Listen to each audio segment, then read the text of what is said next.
The chandeliers at the Civic Center scattered light like broken diamonds. Camera flashes burst and vanished. Saxophones slid through high-life melodies.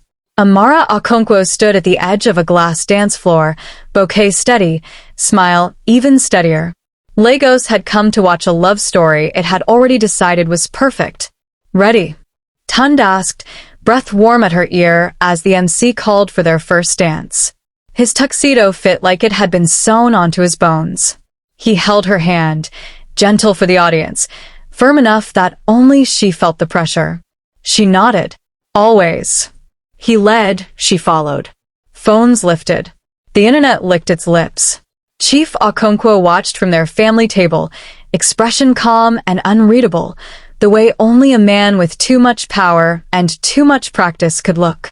Beside him, Auntie Chioma dabbed her eyes and whispered prayers of God keep them. A small army of security guarded the entrances. Another army guarded the gossip, smiling and sipping champagne. Tund spun Amara. Laughter rippled. When he pulled her back in, the smile on his face didn't reach his eyes. Your lipstick, smudge, he murmured, not letting go. She reached for the corner of her mouth. It's fine. It isn't, he said softly. You're trending. She swallowed and smiled again for the cameras. We're both trending. The dance ended to roaring applause. During speeches, Tund charmed the room like he'd been born with a microphone in his hand. To my bride, he said. My compass. My calm. He kissed her temple, posed, waved. He was warmth poured into a tailored suit.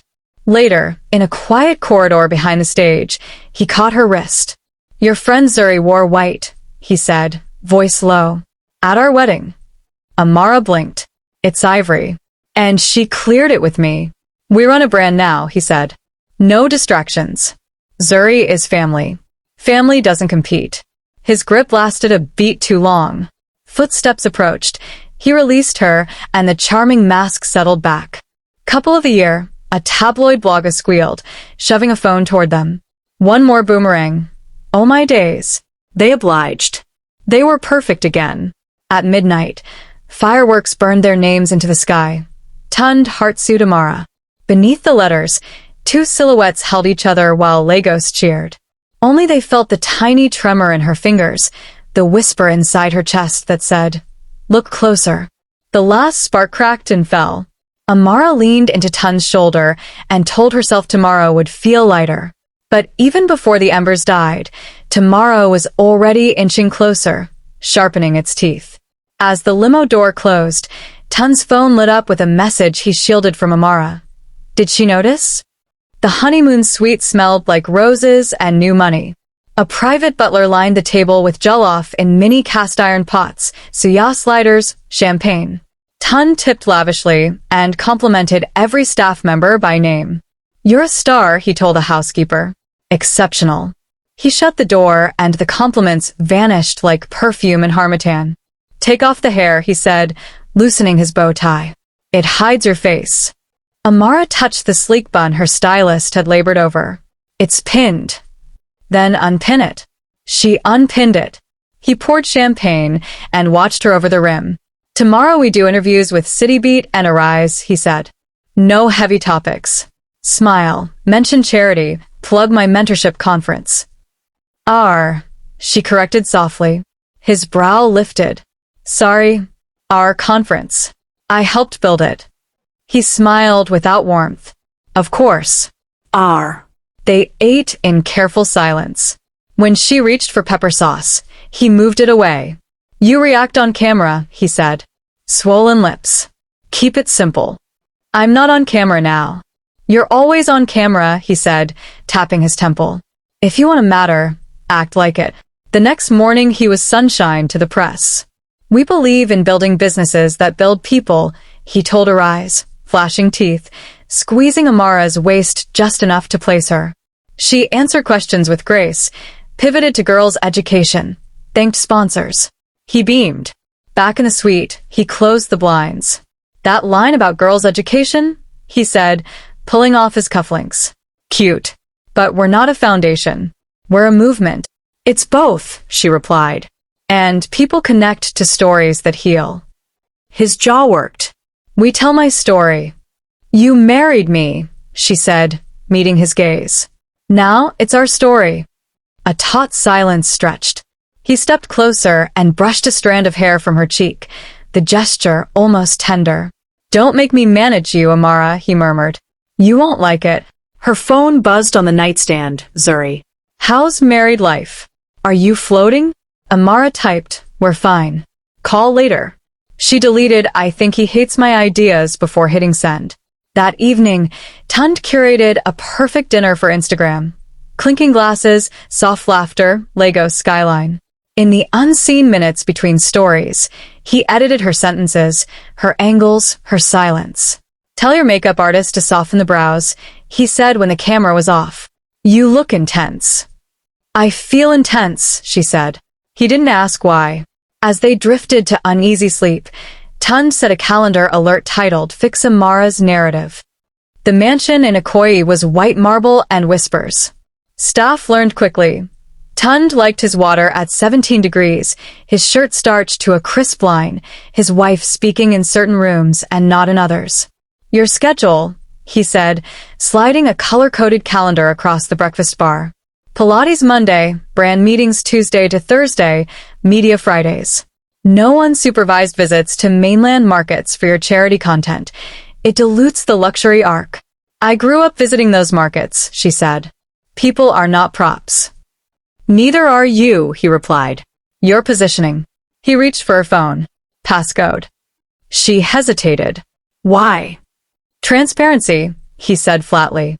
What are we hiding? She typed it in. He scrolled, lingering on Zuri's messages, her father's check-ins, voice notes labeled Remember to Breathe. He placed the phone down face up, as if putting a mirror on the counter. At the brand meeting, Amara suggested partnering with a domestic violence shelter. Discreet donations, legal clinics, emergency safe houses. The room nodded. Tund smiled thinly. Nice sentiment. Off mission. Mission is people, she said. Mission is profit, he answered, still smiling. Profit funds people. Put the cart after the horse. Later, in the car, she stared out at the lagoon where sunlight broke into shards across the water. Why marry me if you don't want me? She asked quietly. He laughed. Don't be dramatic.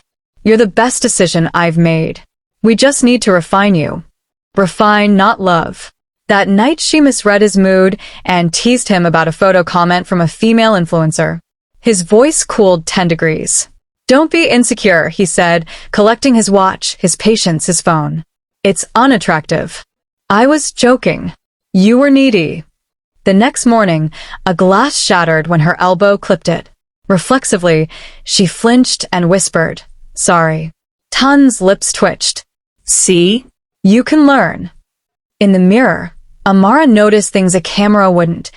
The gray at the edges of her eyes, the tightness around her mouth, the way she hugged her own arms a second longer after showers. She added an extra layer of foundation and told herself she was fine. Zuri visited, folding herself onto the sofa like familiarity. You disappeared, she accused, eyes scanning Amara's face. And don't say busy. Your busy used to include me. I'm just adjusting, Amara said. Zuri's gaze sharpened. He controlling your time? It's marriage, Amara replied, too quickly. Zuri reached for her hand. I know how your I'm fine sounds. This isn't it. Footsteps approached, soft but heavy with awareness. Tund appeared, smile set. Zuri, good to see you. That ivory gown, stunning. Next time, run wardrobe by me? We're curating a palette. Zuri didn't blink. I'll wear what I like. He laughed. Of course. We're all family here. After she left, Amara went to the guest bathroom and exhaled shakily. On the vanity, a speck of mascara looked like a bruise. She wiped it away. It left a streak. In the middle of the night, Amara woke to nausea and a sudden, blazing thought, pregnant. The strip on the test turned pink like sunrise. Amara pressed a hand to her mouth and sat on the edge of the tub. Joy rose so fast it nearly knocked her over. Hello, she whispered, palm on her belly. You picked me. She rehearsed telling him. Cute videos, little shoes in a box, a note under his coffee cup. She settled on simple. Truth face to face. Tund came in from a run. Adrenaline lit around him like a halo. He toed off his sneakers and scrolled his phone. What's up? I have a 10 a.m. I'm pregnant, she said, smiling. We're pregnant. He froze, phone half raised. A beat. 2. Then he smiled, big, camera ready. Wow. Okay. He hugged her with a pat on the back, like congratulating a colleague. Okay, she repeated, the smile faltering. This changes the timeline, he said, pacing. We plan to scale first. Investor breakfasts. We have the East Africa tour. A baby is not a scheduling error. He stopped, face shifting. Don't twist my words. I'm telling you we're having a child, she said, steady now. This is good news. He stared at the floor. How do we know it's the right time? She let out a sound that wasn't quite a laugh. When is the right time to become a father? Don't do that. Do what? Corner me, he snapped. Make me the villain, because I think. A silence thick, as harmattan dust settled between them. He turned, eyes narrowed, something like suspicion skimming the surface. You didn't trap me, right? He asked, soft voice sharpening the word to a blade. Amara stepped back as if the room had tilted. Trap you? We weren't trying, he said. We use methods. Tund, she said, the name a warning and a plea. Don't insult me. He looked away first. Fine. Congratulations, he said, the word brittle. He kissed her forehead, a gesture that felt like a stamp, and left for his meeting. 10 minutes later, her phone pinged. Tund posted a reel. The caption read, Building Legacies. The video showed him laughing with young entrepreneurs, music swelling.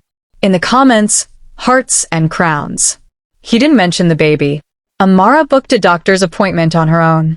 The nurse smiled kindly when she wrote, husband unavailable on the form.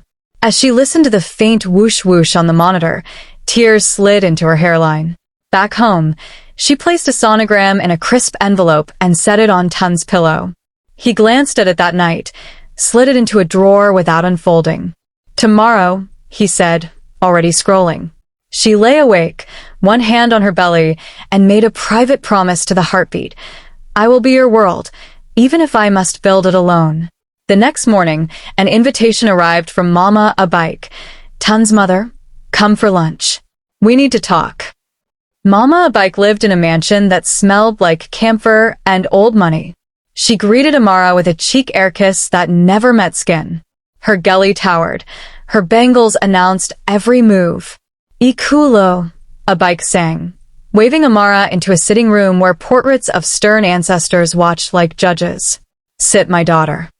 Tund was already there, legs crossed, scrolling. Congratulations, a bike said, pouring Zobo from a cut glass pitcher. I hear there's a situation. A blessing, Amara corrected. A bike's smile thinned. Blessings are sweet when their time is sweet. You are barely settling. Baby now? Ah. We from Ogun don't rush things. Our women give sons when the home is ready. Your son and I will be ready, Amara said, even though the words scratched her throat. A bike leaned forward. Let me advise you, don't weaponize pregnancy. Men don't like feeling trapped. Amara blinked. I didn't. Show. A bike soothed, patting the air. You're young. You don't know their mind. Protect your marriage. Smile. Keep quiet. Don't run to your father at every sneeze. Tund looked up at that, quick. Nobody is running to anyone. A bike chuckled. Good. Because men like your father, power makes them deaf. They hear only money. They don't hear marriage. Amara set her glass down carefully. Chief Okonkwo hears me. A bike's eyes glittered. Hears you or owns you? Silence. A clock clicked in the hallway, each second a small hammer. A bike sat back, satisfied. I will host a dinner next week, she announced. The who's who. We'll present you properly to the women who run this city. Wear something respectful. No speeches about markets and sufferhead girls. Smile. Let them see you can carry. Carry what? Amara asked. Burden, a bike said, as if it were the most ordinary word. Every wife carries. The successful ones carry quietly. On the ride home, the car felt too small for air. Amara stared out at traffic that bled into traffic. She called our baby a situation, she said. Tun's fingers drummed the armrest. She didn't mean it like that. She meant it exactly like that. She's protecting us, he insisted. You're too sensitive. Amara turned. I'm pregnant. My body is a war zone. I'm allowed to be sensitive. Then manage it, he snapped. Don't embarrass me at the dinner. The driver's eyes flicked to the mirror, then back to the road. He turned the music up, a respectful veil over words that had already landed. At home, Ayabizi, the housekeeper, pressed a small beaded bracelet into Amara's palm when Tund was upstairs. For strength, she whispered. You will stand. That night, Amara arranged outfits on the bed and practiced breathing through nausea. She drafted a note to Chief Okonkwo. Can we have lunch? I miss you, and deleted it. She placed the sonogram on her dressing table, where the light could touch it. She went to bed early and dreamed of a dinner table stretching like a runway, women's eyes glittering, and a pain blooming beneath her ribs like thunder. In the morning, a courier delivered embossed invitations. The title gleamed in gold, a bike Adeyemi hosts and Evening of Power. At the bottom, in smaller script, dress, obedient elegance. Amara ran a finger over the letters until the ink felt warm. As she zipped the garment bag for the dinner, a sharp cramp tore through her middle. She doubled over, breath thin. In the hallway, Tund laughed into his phone, promising someone, don't worry, she knows how to perform. Before dawn painted the lagoon, Chief Okonkwo was already dressed. Navy agbada, quiet gold cufflinks, a face without weather. He didn't raise his voice. He didn't need to. Good morning, Colonel, he said into a secure line. I hear Meridian Bank has lent beyond its covenants to a certain tech logistics firm. The bank MD cleared his throat. Chief, these are quality receivables. Are they? Pull your exposure. Today. And send a polite memo about tightening collateral. Yes, sir. A second call. Aisha, remind the Port Authority who funded their last scanners. New compliance audits start Monday. Randomized, no exemptions. A third. Namdi, this year's procurement for drone delivery? Cancel and rebid. Announce an ethics review board. By 9 a.m., Tun's CFO stared at a screen that was bleeding red. Sir, Meridian has frozen our working capital line, he said, voice shaky. They're reviewing. Reviewing what? Tund barked, pacing. We have an MOU with the ministry. Also, Port Authority flagged our bonded warehouse for an inspection. And the Northern Corridor project just paused. Tell them my name, Tund said, grabbing his keys. Tell them I'm on the way. He stormed out, nearly colliding with two men in charcoal suits in the lobby. Mr. Adebayo, one asked. External auditors, court-appointed for a whistleblower probe. Routine. Who signed that? Tund demanded. Chief Registrar, the man replied. Enjoy your day. Across town, Okonkwo stepped into St. Dominic's for 10 quiet minutes, bowed his head, and left. He wasn't praying for victory. He was practicing restraint. At home, Amara watched headlines shift like weather. Contracts under review. Logistics darling faces audit. She sat on the floor of her closet with one palm on her belly and phoned Zuri. It's starting, she whispered. Are you safe? Zuri asked. Yes, Amara said, though her voice betrayed the tremor in her bones. That night, Tund returned late. Tai Askew, eyes flaring. You think your father frightens me? He hissed. I think truth frightens you, Amara answered. And truth has a long memory. He slammed a glass onto the counter. It cracked down the middle, a hairline split widening. At 2:13 a.m., Tund's phone pinged with a single message from his biggest investor, Sengo Capital. Emergency call. 8 o'clock. Lagos doesn't whisper. It sings. It sang Tund's name like a cautionary hymn. On the radio, sources allege toxic culture at Tund Adebayo Logistics.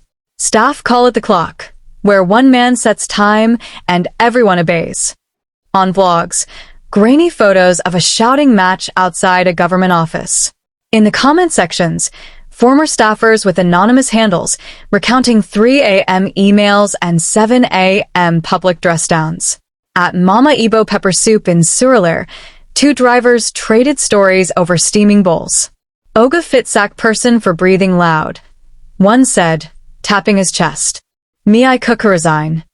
On 6, a celebrity stylist posted and deleted a thread about brands that treat women like props. It stayed up long enough. By noon, Sango Capital called it. "We're exiting. We will sell our stake at discount, if necessary. Reputation risk unacceptable." Tund stared at his conference table like it had betrayed him. Reputation? I built theirs. His PR head tried to smile. "We can get ahead. Humanize you. A sit-down interview. Soft lighting. Humanize me?" He laughed, a sound with no joy. "I am already human." "Then act like it," the PR head almost said, but didn't. "Sir, we need a statement." Across the island, Amara sat in a small community center in Yaba with women whose stories bruised the air. She listened more than she spoke. When asked why she came, she said, "Because silence is expensive." A blogger recognized her and lifted a phone. "Madam Amara, rumors say." "I'm not rumors," she replied. "I'm a person." The clip hit millions of views by sunset. The city changed key. That evening, a convoy peeled away from Tun's gate. 2 sleek SUVs that used to idle there found new addresses. The staff moved quieter. The house was still grand, but its echo felt different, like rooms remembering something you'd rather forget. Tun scrolled on the balcony, jaws clenched. He typed a tweet, deleted it. Typed another, deleted it. He finally posted a black background "I'm listening" note. The replies were lava. A notification slice cut the screen. City Court, protective order hearing for Amara Okonkwo, time stamped for the morning. The charity gala had been planned months earlier. White orchids, champagne towers, a stage framed in soft gold. Amara almost stayed home. Then she looked at the envelope with her sonogram and decided the world needed something true. Zuri squeezed her hand backstage. "Say what you wish someone had said to you." On stage, Amara stood without a teleprompter. "I used to think silence was noble," she said, voice steady. "That if I smiled convincingly, pain would learn manners. But silence only taught my pain to whisper back, 'I own you.'" The room hushed. Even the cameras forgot to blink. "I am pregnant," she continued, a ripple moving through the crowd. "And I want my child to know their mother chose light. So I am saying this. I have been hurt. Not the way that leaves obvious marks. The way that rearranges your mind and tells you that smallness is safe." A tear escaped. She let it. "I am choosing safety that starts with truth." The applause began small and grew, as if the sound had a spine. People stood, many crying, some furious with recognition. The words leaped from room to phone to phone to phone. By midnight, her speech lived in Abuja bedrooms, Port Harcourt parlors, student hostels, and Akoka. Her inbox filled with stories so heavy they bent sentences. In a taxi downtown, a young man replayed her final line and whispered, "God bless you." Back at the mansion, Tund watched the clip with eyes that didn't blink. He hurled his phone. It skated across the floor and died under a chair. "Guards," he shouted. 2 security men arrived. "From now on," he said, breathing hard, "Madam doesn't leave unless I say. We'll protect her from herself." One guard, an older man with tired eyes, said nothing. He texted a number he'd saved for months. "It's time." 10 minutes later, 3 black SUVs rolled up, Okonkwo's detail.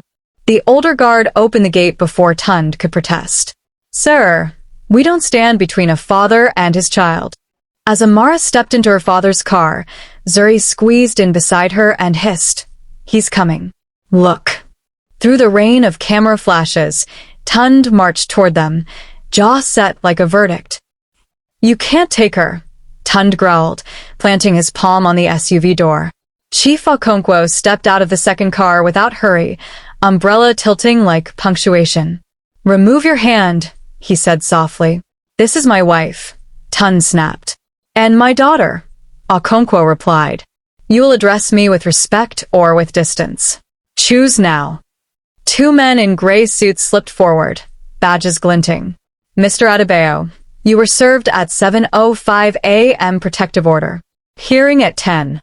Until then, you will not approach Mrs. Adebayo. She is Mrs. Me, Tun spat. Okonkwo's gaze flattened. Names are not cages. Amara sat very still, palms slick. The baby shifted, a flutter like a moth. She closed her eyes, inhaled. At City Court, the room smelled like old paper and new hope. Amara's lawyer, a woman with braids and hurricane calm, slid a file across the table. We are filing for divorce, she said. Immediate. On what grounds? The registrar asked. Cruelty, the lawyer said. And safety. Tun's attorney, younger than his suit, leaned in. We can settle. NDAs. A generous amount. Amara's voice carried before her mind had time to caution it. I'm not selling my story, she said. I'm telling it. The judge, a woman whose eyes had seen generations of sorrow, looked at Amara for a long second, then signed the temporary orders. Outside, microphones bloomed like impatient flowers. Madam Amara, do you hate your husband? She paused. No, she said. Hate is heavy. I'm putting things down. Tund waited by his car, security keeping a polite distance because of the paper in Amara's purse. You did this, he said low. You ruined us. You did this, she replied. I'm surviving it. He took a step, and two of Okonkwo's guards and one court marshal stepped in, forming a wall of air between them. Tun's eyes flashed a promise that wasn't love. That evening, at Okonkwo's home, Amara lay on a couch that had been there since her teenage years. Her father stood by the window, hands behind him. When you were 6, you sang Fela into a hairbrush and told me you would live loud, he said without turning. I failed to notice when you started lowering your volume. You noticed, she whispered. He nodded once. But I thought you would speak when ready. I should have asked, are you safe? I am asking now. She turned her face toward him. I am now. At 11:42 p.m., a courier slid a thick envelope under Okonkwo's gate, a notice from Sengo Capital, intent to sue Tund Adebayo for misrepresentation and fraud. Tund called an emergency board meeting at 7 a.m. The boardroom smelled like coffee and fear.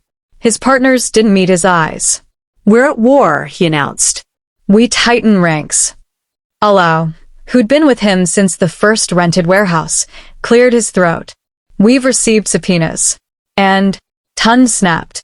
And we will comply, Allow said, not quite apologizing. The firm must survive. I am the firm, Tund shot back. Not anymore, another partner said softly. The door opened. Sengo Capital's rep entered with 2 lawyers, placed a file on the table, and slid copies around. We are divesting our stake. Effective immediately. And pursuing claims for fraudulent inducement. You agreed to the risk, Tund said, gripping the edge of the table. You begged to buy in. We bought a story, the rep replied. It turned out to be a script. Outside, staff clustered in quiet spines. A Slack message popped up in marketing. Per legal, please archive all materials related to founder persona campaigns. Another message followed. HR will hold office hours. No questions about madam. The silence that followed was noisier than any shout. In the afternoon, the CFO requested an executive session. He looked older than morning.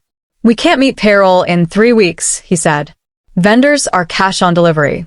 The warehouse audit found misclassification. It's bad. Then we pivot, Tund insisted, hands skimming air that couldn't hold him. We sell assets.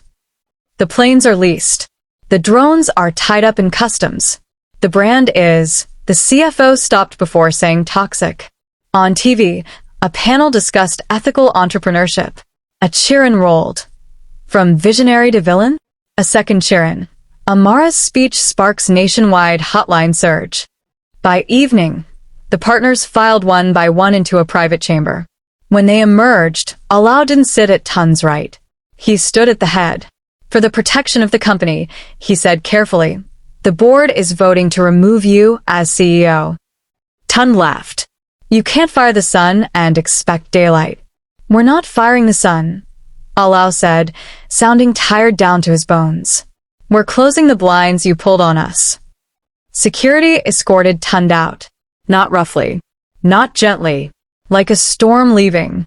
He stood in the parking lot where he used to practice speeches into his reflection on the glass door. The building didn't recognize him. His phone vibrated, a number he hadn't saved, though he knew it. He almost ignored it. Then he answered. A voice, smooth as a knife in velvet. Mr. Adebayo, this is Investigator Anajobi from the FCC. We have a few questions about your procurement filings. Kindly make yourself available tomorrow at 9. Tund stared at the city he'd once thought he owned. In the distance, a billboard glowed with Amara's Foundation's emergency hotline. The number was easy to memorize. The second line read, You're not alone. He finally spoke, but only to himself. I will not fall. The wind off the lagoon disagreed.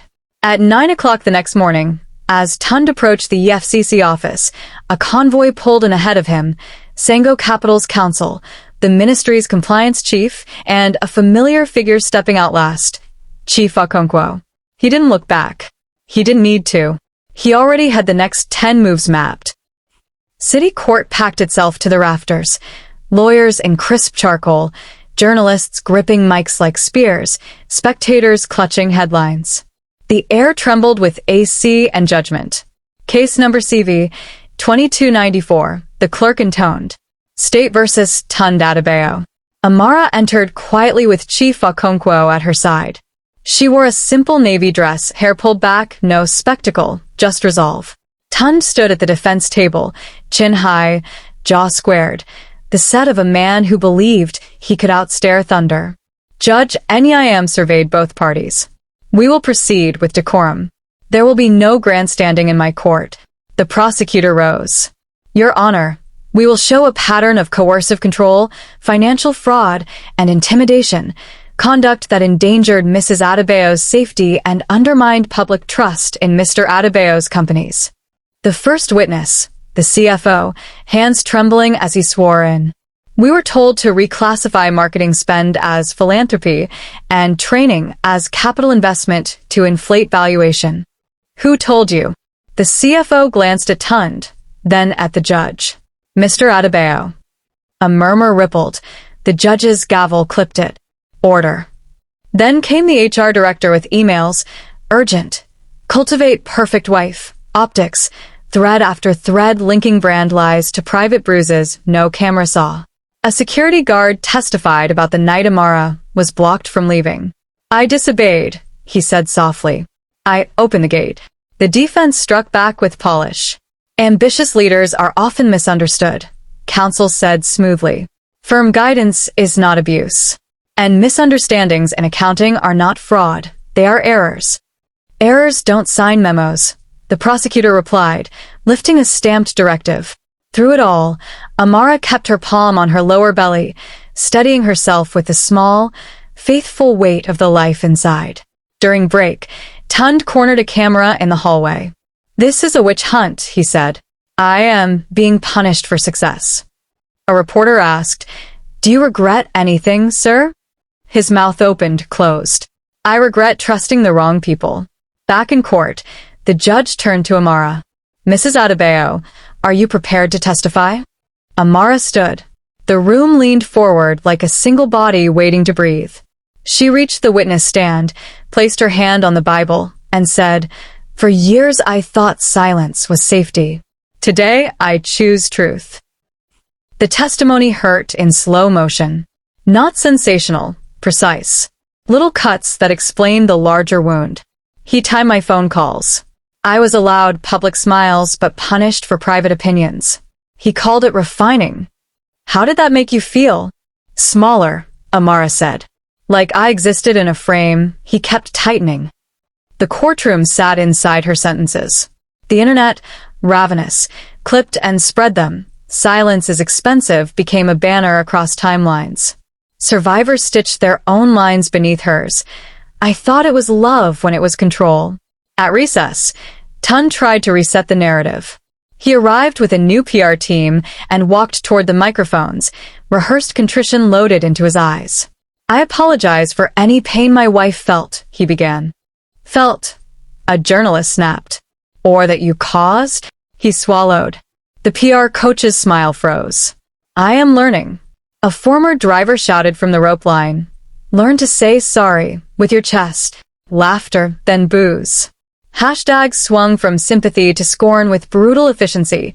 Hashtag refine yourself. Hashtag Amara speaks. Hashtag clockwork Tund. A meme of Tun next to a digital timer racked up 1 million shares in an hour. Inside, the prosecutor called a final witness, a junior accounts analyst. She clutched a folder like a shield. There were 2 ledgers, she confessed. One for investors and one internal. We flagged it in email. We were told to align with the story. Who wrote that instruction? Her eyes flicked up. Mr. Adebayo. The defense objected. The judge overruled. The words landed and didn't bounce. By the time the sun angled low, Tun's voice had worn down to raw wire. He stared at the floor to avoid the cameras. Even his shadow looked smaller beneath the fluorescent lights. On the drive home, Amara rested her head on the window. Lagos blurred into ribbons of color, yellow buses, blue water, white shirts on clotheslines. She exhaled for 3 long seconds. Chief Okonkwo, quiet, reached across the seat and took her hand without looking at her, the way fathers do when words will only unsettle the balance. That night, the judge's clerk posted an updated docket, verdict to be delivered at 10 a.m. Friday. Screenshots flew like birds. Lagos set its alarm. At 9:59 a.m., the courtroom held its breath. At 10 o'clock, it exhaled into silence. Judge Neim read steadily. On the counts of coercive control and domestic abuse, guilty. On the counts of fraudulent misrepresentation to investors and regulators, guilty. A sound surged, half gasp, half release. Tund didn't blink. He couldn't afford to move. Sentencing, the judge continued, will reflect harm done to persons and to public trust. The court orders, a custodial sentence for the criminal counts, restitution for defrauded stakeholders, lifetime protective order for Mrs. Amara Okonkwo, full custody to Mrs. Okonkwo, with supervised visitation upon therapist certification. Her gaze lifted.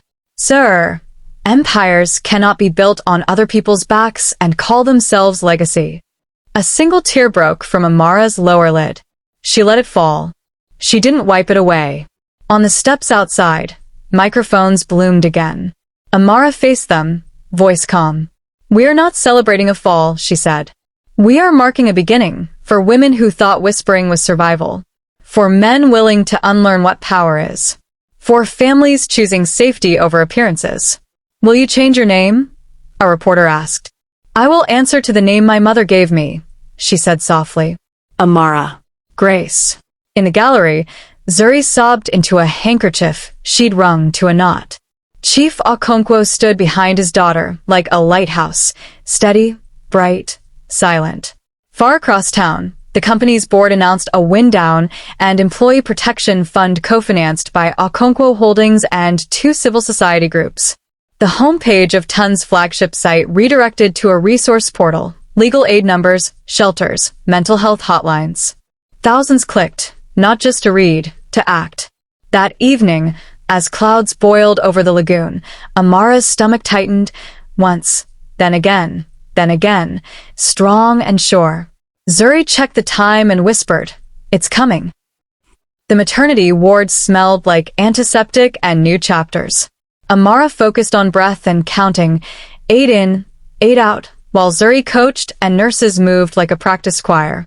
Chief Okonkwo waited in the hall, a giant of a man suddenly too big for any chair.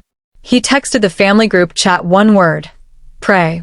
Inside, a midwife with kind eyes pressed Amara's palm. You're brave, she said. But you don't need to be brave. You just need to be here. We'll be brave for you. Amara laughed, crying. I'm tired of being brave. Then be, the midwife said, and the room made space for being. Hours unspooled. At 4:22 a.m., The world sharpened into a baby's cry. Pure, astonished, loud. Amara's body sagged with something beyond exhaustion. Zuri cut the cord with shaking hands. Boy, someone announced. Healthy. They placed him on Amara's chest. He blinked, an old soul in a brand new face. She whispered, I will never choose silence over you. Outside, dawn scraped gold across the water. Chief Okonkwo leaned against the window with his hand over his eyes. When the nurse opened the door and said, Grandpa, his shoulders quaked once, then stilled. Days later, Amara sat in a small garden behind her father's house, baby asleep against her heart, microphones gone for the moment. She drafted a statement launching the Amara Foundation. Emergency grants, legal aid, safe housing, financial literacy for women starting over. Corporate sponsors called first, small businesses followed, then ordinary people with 1,000 Nigerian nairas and a note that read, I wish my mother had this. At the launch, Amara spoke briefly and left the stage to survivors who spoke longer. Chief Okonkwo pledged recurring funds and also, quietly, scholarships for the children who had witnessed what they should not have. Zuri stood at the back with a clipboard, crying and laughing in the same breath. In a quiet room later that night, Amara received a handwritten letter with a prison postmark. The first line read, I don't expect forgiveness, but I need to say this. She stared at it for a long time before unfolding the page. They removed Tun's name from the company tower at dawn. The scaffold creaked, the letters came down one by one, and a worker handed the last E to his partner like a relic that had run out of belief. In his cell, gray cinder block and thin mattress, Tund woke before the bell. He'd measured the room, 3 paces wide, 7 long. The rhythm had become a metronome for regret. He pressed the letter to Amara against his knee, imagining it moving through corridors, a van, a gate, a hand he once could name blindfolded. Across Lagos, the city edited itself. The billboard that used to carry his face now showed a hotline for women in danger. The influencers who'd hailed him wrote careful essays about learning. The investors who'd bragged about golf weekends with him posted about compliance. His empire didn't fall the way glass breaks. It faded the way lies do when the lights stay on. In Ikoyi, the mansion's gates opened for trucks carrying out leased furniture and used drones, office chairs that had never known mercy. A quieter convoy brought in desks for the foundation's call center. The same rooms that once staged perfect life reels now house social workers, lawyers, and a nurse who kept extra pacifiers in her drawer for women who arrived with babies and no bags. Amara rocked her son on a balcony washed in early sun. She'd read Tun's letter the night before, eyes burning, heart steady. I wanted to own the wind, he'd written. I forgot the lungs that breathe it. He didn't ask for a response. She didn't send one. Some circles are closed by silence that isn't fear anymore, just clarity. Chief Okonkwo came with a small wooden stool from his village and set it on the balcony. For telling stories to him, he said, nodding at his grandson. Stories where men keep their hands open, not closed. Thank you, Amara murmured. Don't thank me, he said simply. Thank the day you heard yourself again. They watched the city wake. Hawkers calling, church bells folding into mosque calls, danfo horns arguing with birds. Zuri appeared with coffee and a camera, then put the camera away. Some moments don't want witnesses, she said, smiling. On the news crawl, a line slid by. FCC restitution fund dispersed to former employees. Another. Amara Foundation opens 3 satellite safe houses. Amara kissed her son's forehead. We will never be perfect, she whispered. We will be honest. In prison, lights clicked on. Tund stared at the window, too small to hold a future, just big enough to show the weather. He repeated his new liturgy with each pace. I will learn the name of harm. I will not be remembered like this. Whether the world believed him no longer belonged to him. The camera pulls wide, a city shimmering with second chances, a woman who chose truth over theater. A child swaddled in a promise, and an empire erased so that something kinder could be built in the open. Final beat for your YouTube outro. From silence to justice, from spectacle to service, Amara's voice outlives the ruins. If you need help, the number is on the screen. If you have power, use it like light.